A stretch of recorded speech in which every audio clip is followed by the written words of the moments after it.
जिस दिन से मोदी सरकार सत्ता में आई है उसी दिन से कुछ शब्दों का चलन और वजन दोनों बढ़ गया है, जैसे कि death of democracy, freedom of speech, freedom of expression, weaponisation of Hindu festival, communalism, भीड़ तंत्र, लिंचिंग।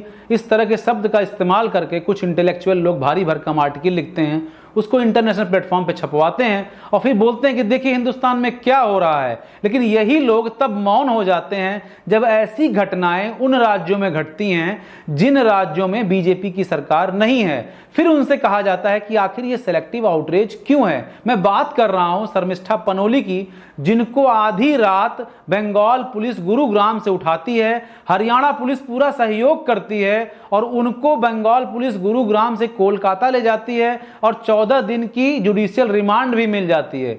हरियाणा पुलिस ने इतना भी जरूरी नहीं समझा कि आखिर जिस व्यक्ति ने एफआईआर लिखवाई है वो व्यक्ति कौन है। वजाहत खान जिसका नाम है, अगर उसका सोशल मीडिया हैंडल देख लिया जाए तो आप ये समझ जाएंगे कि इस व्यक्ति के अंदर हिंदू धर्म के खिलाफ कितनी नफरत भरी है। ये व्यक्ति किस तरह के भद्दे भद्दे कमेंट हिंदू देवी देवताओं पे कर रहा है। इस व्यक्ति की जगह समाज में नहीं, इस व्यक्ति की जगह जेल में है। जिस तरह से शर्मिष्ठा पनोली को घर से उठाया गया उसी तरीके से हरियाणा पुलिस को वजाहत खान को घर से उठाना चाहिए, बंगाल पुलिस के सहयोग से उठाना चाहिए। अगर विचारधारा की बात की जाए तो ये वही विचारधारा है जिसने कमलेश तिवारी की गर्दन काटी, कन्हैया लाल की गर्दन काटी, उमेश कोले की गर्दन काटी। ये वही विचारधारा है जिसने नुपुर शर्मा, नवीन जिंदल को आजीवन मौत के साए में जीने पर मजबूर कर दिया और अब इसी विचारधारा के डर के कारण शर्मिष्ठा पनोली को भी आजीवन मौत के साए में ही जीना पड़ेगा। ऐसा नहीं है कि ये विचारधारा सिर्फ हिंदुस्तान में सीमित है, ये विचारधारा हिंदुस्तान के बाहर भी है। अगर आप देखेंगे किस तरह से फ्रांस में दंगे हुए,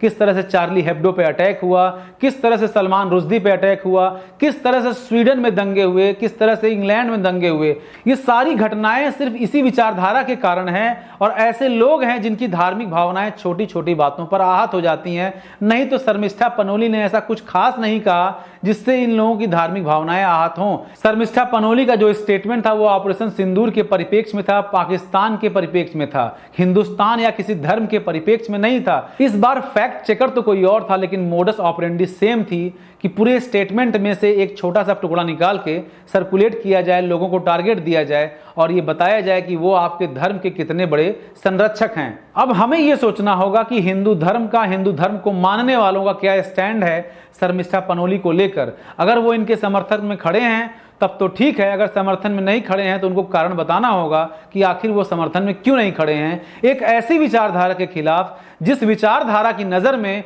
बकरे की गर्दन और इंसान की गर्दन में कोई अंतर नहीं है।